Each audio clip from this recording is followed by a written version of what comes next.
नमस्कार, मैं कविता उनियाल। आप देख रहे हैं मीडिया टुडे टीवी। जिसका डर था वही हुआ। इजराइल में नई सरकार बनते ही सरकार में शामिल कट्टरपंथियों ने अपना रंग दिखाना शुरू कर दिया। इजराइल की नई सरकार के एक कट्टरपंथी मंत्री के फलस्तीन के अल-अक्सा मस्जिद पहुंचने पर बवाल मच गया। इजराइल के इस मंत्री ने अल-अक्सा मस्जिद का दौरा किया, जिसके बाद इस्लामिक देश भड़क गए हैं। फलस्तीनी प्रशासन ने भी इसे भड़काऊ कदम करार दिया है। इसके अलावा सऊदी अरब, कतर, जॉर्डन और पाकिस्तान ने इस दौरे की निंदा की है। इतना ही नहीं, अब संयुक्त अरब अमीरात और चीन ने इस मुद्दे पर संयुक्त राष्ट्र सुरक्षा परिषद की बैठक बुलाई है। क्या है पूरा मामला, मैं आपको विस्तार से बताऊंगी। अगर आपको न्यूज अच्छी लगे तो न्यूज को लाइक करें। अगर आप हमारे चैनल पर नए हैं तो हमारे मीडिया टुडे टीवी चैनल को सब्सक्राइब करें और हाँ, बेल आइकन को जरूर प्रेस करें ताकि मेरी न्यूज सबसे पहले आप तक पहुंचे। मीडिया टुडे के माध्यम से पिछले हफ्ते ही मैंने आपको एक खबर दी थी, जिसका टाइटल था इजराइल की नई सरकार फलस्तीनियों के लिए नई मुसीबत।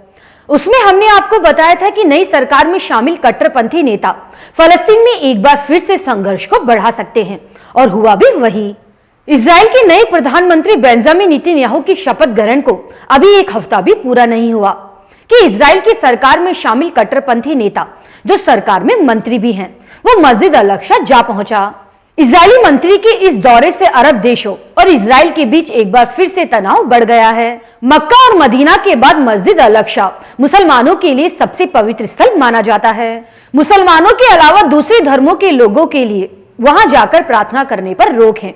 यहूदी वहां जा तो सकते हैं, लेकिन इबादत नहीं कर सकते।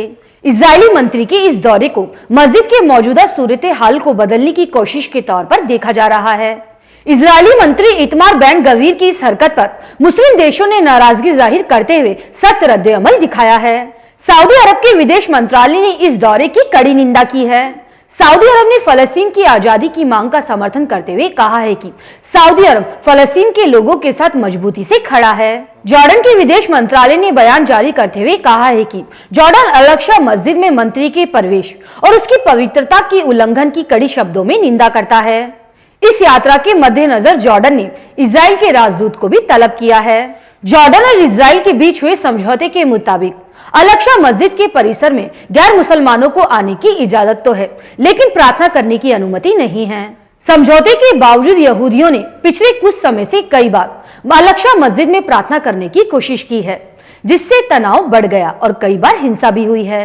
यूएई के विदेश मंत्रालय ने भी इजरायली मंत्री के मस्जिद के परिसर में प्रवेश करने की कड़ी निंदा की है। यूएई ने इजराइल से आह्वान किया है कि कोई ऐसा कदम ना उठाया जाए जिससे यरूशलेम क्षेत्र में और भी ज्यादा तनाव बढ़ जाए। आपको बता दें, संयुक्त अरब अमीरात और चीन ने इस मुद्दे पर संयुक्त राष्ट्र सुरक्षा परिषद की बैठक भी बुलाई है। इस बैठक में इजरायली मंत्री के दौरे के बाद अल-अक्सा परिसर के आसपास मौजूदा हालात पर चर्चा की जाएगी। इन देशों के अलावा पाकिस्तान ने भी इजराइल के इस कट्टरपंथी नेता के अल-अक्सा मस्जिद के दौरे की निंदा की है। साथ ही चेतावनी दी है कि पवित्र स्थल की पवित्रता को भंग करने से कब्जे वाले फलस्तीन में तनाव और भी बढ़ सकता है। पाकिस्तान के विदेश मंत्रालय ने कहा है कि अल-अक्सा दुनिया भर के मुसलमानों के लिए पवित्र स्थल है। इसकी पवित्रता को भंग करना मुसलमानों की भावनाओं को आहत करना है और क्षेत्र में तनावपूर्ण स्थिति को और भड़काना है। आपकी इस न्यूज पर क्या राय है, मुझे कमेंट करके जरूर बताएं। अब मैं आपको अगली खबर के साथ मिलूंगी। शुक्रिया।